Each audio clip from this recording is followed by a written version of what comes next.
Please start the clock.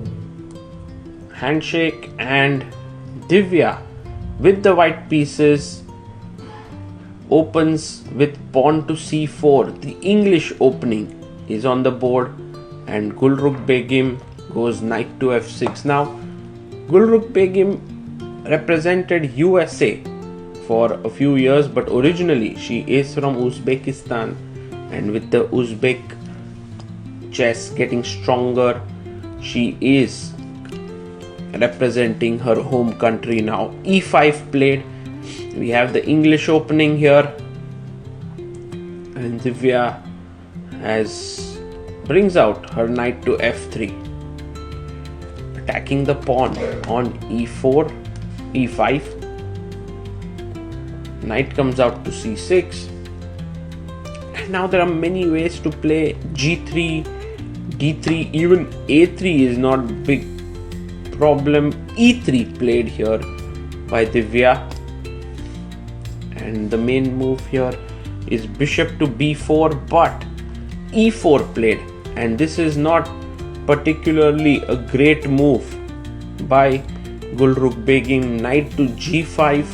Maybe this is part of her opening prep, but she did take 10 minutes to push her pawn to e4. Knight to g5 attacks the pawn on e4, and Gulrukhbegim plays queen to e7, defending the pawn. Divya brings her queen to c2, which is a very logical move to attack the pawn. It's difficult to defend it one more time. The only move, knight to b4, attacking the queen.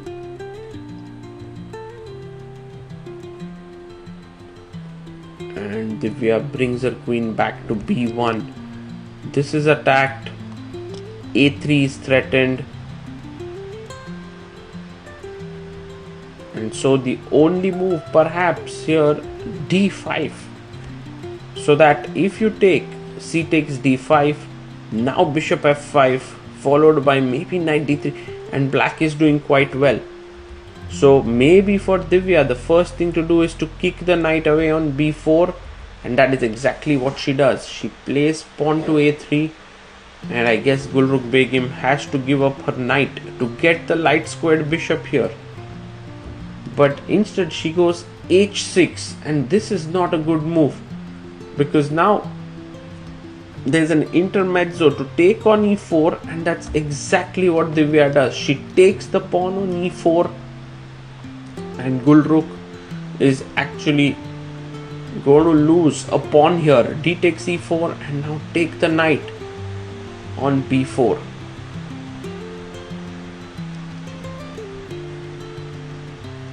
And that's exactly what has happened. A takes b4 is on the board, and Gulrukhbegim now cannot take the pawn on b4 because of knight takes e4 hanging.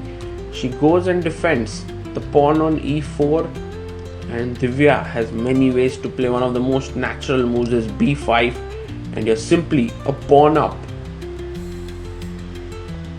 But instead she finds an amazingly creative solution. She goes rook to a5, attacking the bishop. Just look at this. If you go bishop h7, I have queen a1 looking here, and remember there could be potential rook e5 business that could happen on this diagonal later, so you have to be very careful. Gulrukh goes queen d7, which is a good move, defending the bishop and also removing the queen from the line of the king. And Divya Deshmukh plays pawn to c5, which is a nice move, saving her pawn on b4.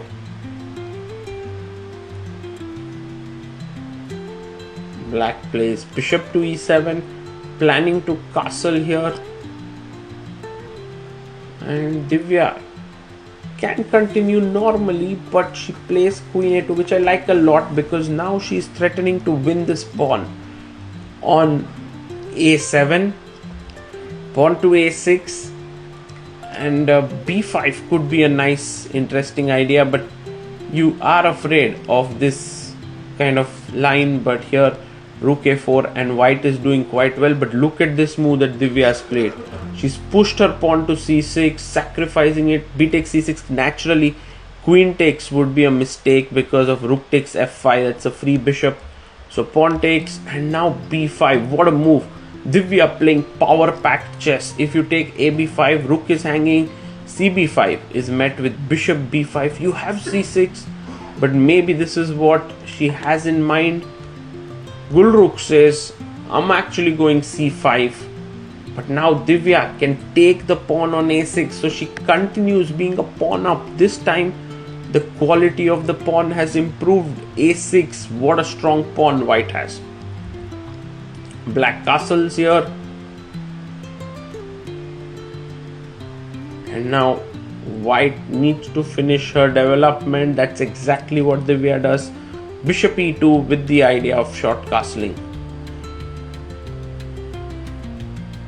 And Gulrukh now thinking, she goes bishop g4. She's offering the trade of bishops, which is very logical because then the light squares would become a bit more weak. But I like Divya's next move. It's very, very strong.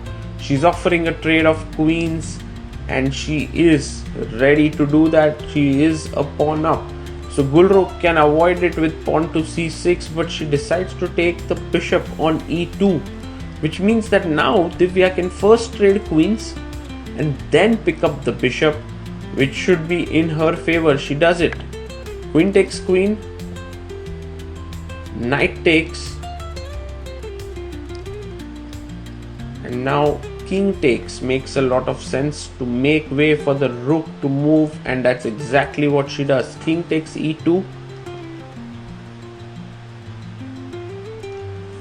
Black is still a pawn down, but the compensation of the rook coming to b8 and putting pressure here is quite nice.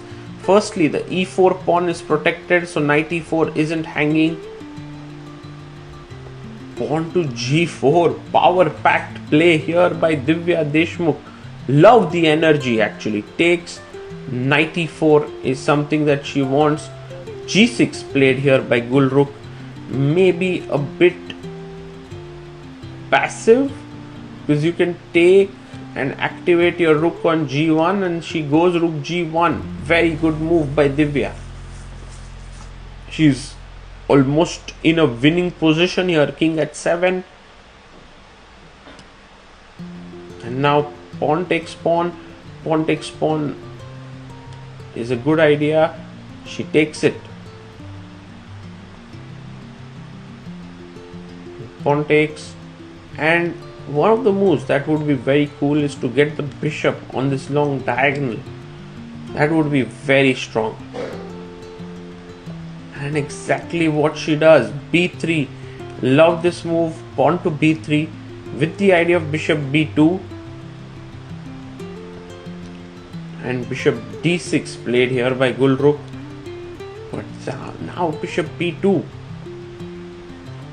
h3. Divya wants to save this pawn on h2, which makes sense. Not that it was such an important pawn. Like for example, bishop b2, bishop h2. One could play rook h1, aiming here, but h3, and opponent goes rook b8, attacking the pawn on b3. Also threatening maybe rook b6 to win the a6 pawn. Knight a4. Very interesting chess. Giving up this pawn on b3 to develop the bishop on b2. Gulrukh says, I can take the pawn. She takes the pawn on b3. And now Divya, the only move to keep her advantage, bishop b2. And she finds it, threatening a check and winning the knight here. So the only move to avoid this problem is bishop f8. And that is what black does. Bishop goes back to f8. And bishop to c3 played.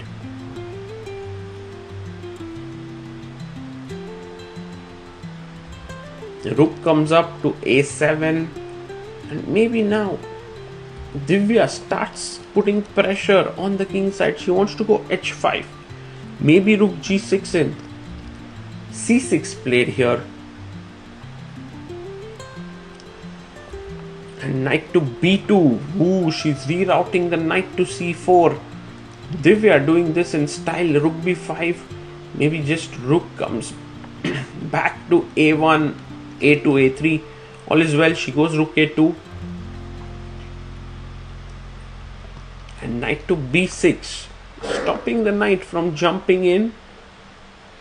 But h5. And she goes bishop e5. Not so sure what the bishop's doing here. A knight d7, stopping the ideas of bishop b8 as well. Bishop comes back to c3. And Gulrukh goes knight b6. The players are a little short on time. Divya has 3 minutes with 34 moves made. 6 more moves to make before time control. Of course, she doesn't want to repeat. She's a fighter. She never wants to draw bishop f4 played by her. But maybe the bishop is a bit misplaced on this diagonal. Gulrukh now goes rook b6. And Divya is going to lose her very important pawn here. She tries to cling on to it with rook a1. But I love this move, rook b4, because it stops knight to c4. And rook c1 played, preparing perhaps knight c4 here. And the rook goes back to b6. Now do you want to give up that pawn perhaps with knight c4? No, Divya is like, I want to keep that pawn because right now the material is even. Rook b4. We have 40 moves closing in. Rook c1, move 39. Rook b6 played. And Divya goes rook a1. Gulrukh looks at her opponent. Maybe a draw incoming here. Maybe the fight is still on because after 40 moves, 30 minutes will be added. She goes rook to b4. Doesn't claim a draw yet. So Divya can actually... Oh, she comes rook c1. She is ready for a draw. So I guess someone will have to make either a claim or a draw for. Gulrukh smiles. She knows that she can claim a draw. Meanwhile, Divya, I believe, is happy with the draw, but in this position, but not overall happy, I'm pretty sure, because she had such a good position out of the opening. And here she pauses the clock, trying to call the arbiter, but Divya is like, I agree to a draw. Draw is agreed. Divya draws her first game. Maybe not the best result for her, but she did play really well. But her team did win in this matchup. And I'm pretty sure that in the remaining games, Divya will try to make it to 2500 ELO, which could very well be her aim for the tournament. For now, this is Sagar Shah signing off. Bye bye.